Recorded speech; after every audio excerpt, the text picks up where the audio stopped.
Bonjour à tous, le programme Explique Français va bientôt déménager. À partir du 1er janvier 2023, l'ensemble de mon programme sera diffusé uniquement sur la chaîne Explique Français NTT. Cliquez sur le lien qui se trouve sous cette vidéo afin de vous abonner sans plus attendre. Aujourd'hui, j'aimerais vous parler du Tai Chi, le vrai Kung Fu chinois.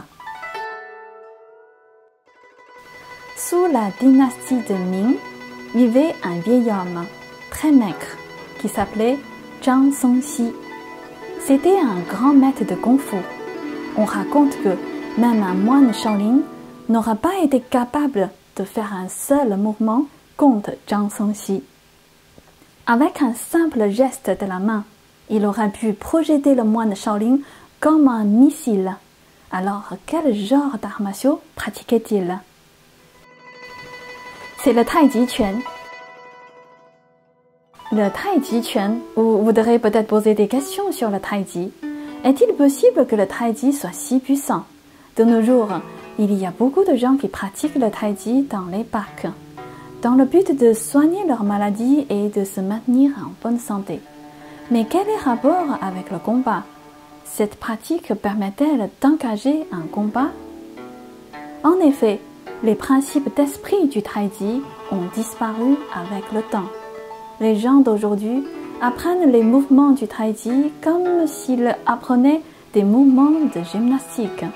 Mais ils ne connaissaient pas la loi du cœur du Tai Chi. Alors c'est justement le fondement du Tai Chi. Avant de parler de la loi du cœur, commençons par présenter Zhang Sanfeng, le fondateur du Tai Chi. Selon la légende, Zhang Sanfeng est un taoïste qui a vécu 211 ans. Traversant les dynasties Song, Yuan et Ming, il est souvent cité dans les romans d'arts martiaux comme le fondateur de l'école taoïste Wudang. Mais sa vie réelle est bien plus fascinante qu'un roman d'arts martiaux. Dans l'histoire, Zhang Sanfeng était ce qu'on appelle une floraison tardive. À l'âge de 30 ans, Zhang Sanfeng quitta sa femme et ses enfants pour aller à la recherche de l'immortalité et du Tao, voyageant dans des montagnes célèbres et des temples anciens. Or, à l'âge de 67 ans, il n'avait toujours rien trouvé. Son corps commençait à vieillir et il était désemparé. Que faire? Un soir, il allumait une tige d'encens pour supplier les divinités de lui donner des indications. La fumée de l'encens lui indiqua qu'il devait aller à la montagne Zhongnan. En l'an 1314, Zhang Sanfeng se mit donc en route en direction de la montagne Zhongnan. Là, un maître taoïste nommé Huolong, dragon de feu, l'attendait. Lorsque Zhang Sanfeng l'aperçut, il fut envahi d'une émotion forte. Qui était ce taoïste dragon de feu? Personne ne le connaissait. Les gens savaient seulement qu'il était un immortel très ancien. Après sa rencontre avec le taoïste dragon de feu, Zhang Sanfeng reçut les véritables enseignements du Tao. C'est à ce moment-là qu'il créa le fameux Tai Chi Quan, dans la montagne Wudang qui se situe au centre de la Chine.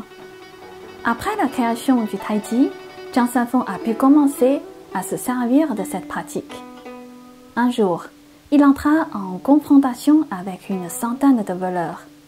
En voyant un vieil homme de 80 ans, les voleurs le crurent faible et vulnérable. Or, ils ne s'attendaient pas à ce que ce vieil homme le mette l'un après l'autre à terre, à main nue. Ils le tombèrent un par un. Voilà la puissance que peuvent avoir les arts martiaux internes. En fait, les arts martiaux chinois se divisent en arts martiaux externes et internes. Les arts martiaux externes sont représentés par le Kung Fu de Shaolin, mondialement connu. Le Shaolin Kung Fu est fort et puissant, principalement utilisé pour combattre. Cependant, les arts martiaux internes sont complètement différents. Les mouvements sont doux, lents et arrondis. Le pratiquant se concentre sur le contrôle du mouvement par l'immobilité. Il se doit de vaincre la force par la douceur. C'est l'état ultime de l'excellence. Un descendant de Zhang Sanfeng, Huang Baijia, a dit dans son livre Les arts martiaux internes, je cite, « Zhang Sanfeng maîtrise lui-même l'essence du Kung Fu de Shaolin. Or, le Tai Chi est totalement à l'opposé du Shaolin Kung Fu. C'est une pratique interne. Il suffit de comprendre une toute petite partie du Tai Chi pour surpasser le Kung Fu de Shaolin. Mais comment expliquer que Tai Chi soit si puissant? Les mouvements de Tai Chi sont doux, lents et arrondis. Mais en réalité, quelle que soit la vitesse de l'adversaire, vous le précédez toujours, de façon tangible ou intangible, remplie de mystère. Dans un poème de Zhang Sanfeng, il est expliqué que la victoire n'est pas une question de rapidité ou de lenteur. Le Tai Chi a la capacité de développer des pouvoirs supranormaux. Selon le livre de méditation, le Tai Chi engendre deux formes, Yin et Yang. Les deux formes engendrent 4 phénomènes. Les 4 phénomènes engendrent Yu Trikram, ciel, terre, tonnerre, vent, feu, eau, montagne, marais. Et les Yu Trikram engendrent 64 hexagrams. En résumé, le Tai Chi est l'origine de toute chose. Tout ce qui existe dans le monde vient du Tai Chi. Zhang Sanfeng a donné le nom de Tai Chi à sa méthode. Il a une signification très profonde. Il contient une intelligence céleste. Ce n'est pas un simple kung fu ordinaire, mais un pouvoir paranormal développé par la cultivation interne. Dans la Chine antique, on l'appelait pouvoir divin. Aujourd'hui, on l'appelle pouvoir surnaturel. Comprenez-le bien. C'est la pensée qui ordonne à ces pouvoirs de Tai Chi d'agir dans une autre dimension. Les mouvements sont doux, lents et arrondis en apparence, mais ils sont aussi rapides que la vitesse de la pensée. La personne qui pratique Tai Chi n'a pas forcément beaucoup de force, mais elle est capable de vaincre l'adversaire sans effort physique. Avec très peu de force, un pratiquant de Tai Chi peut faire dévier un grand proie de sa trajectoire.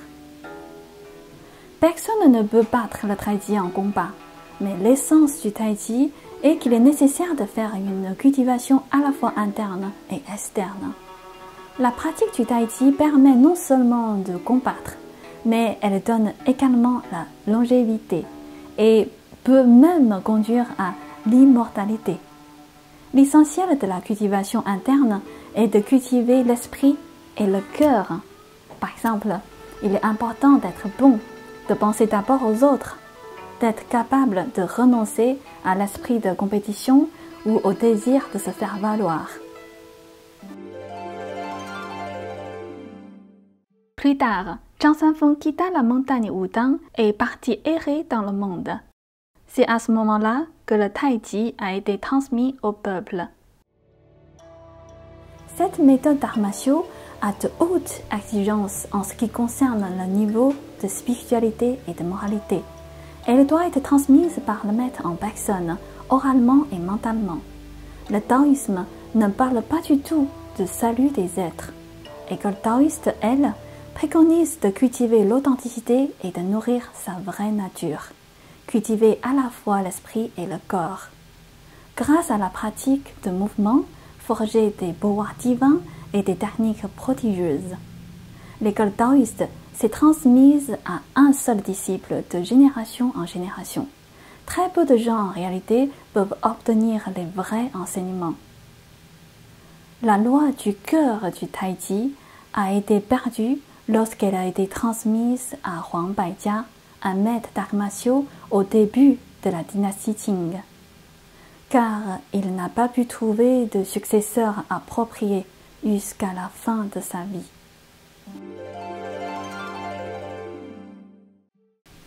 Aujourd'hui, il existe de nombreuses écoles de Tai Chi et de nombreux pratiquants. Et pourtant, il est difficile de trouver un vrai héros qui soit invincible comme Zhang Sanfeng. Alors, que reste-t-il du Taiji aujourd'hui? Le Taiji transmis actuellement n'a plus grand-chose à voir avec celui du grand maître Zhang Sanfeng. D'ailleurs, les gens ne connaissent plus le lien entre le Taiji et la cultivation interne. Ils ne savent pas que le succès d'un combattant dépend de la loi du cœur. Il y a aussi des gens dans la société qui ont changé les mouvements du Taiji à leur guise. Cela montre qu'ils ne comprennent pas la véritable signification du Taiji. Même si le Taiji présente encore certains avantages en matière de santé et de défense, il ne fait pas preuve d'une grande puissance. Il n'y a aucun moyen d'atteindre ce que son fondateur Zhang Sanfeng a conçu pour cultiver l'authenticité et pour nourrir sa vraie nature, éveiller sa grande sagesse et élever son état d'esprit. Il est regrettable que le Taiji véritable se soit perdu dans le monde d'aujourd'hui. Sa gloire passée restera cependant toujours dans notre mémoire. C'est tout pour aujourd'hui. Je suis Ying. Merci d'avoir regardé cet épisode et à très bientôt. Un spectacle qui compte vraiment. Pour chacun d'entre nous.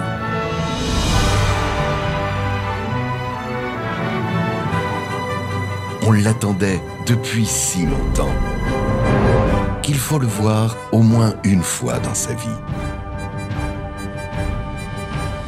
Réservez vos billets dès maintenant sur shenyun.com.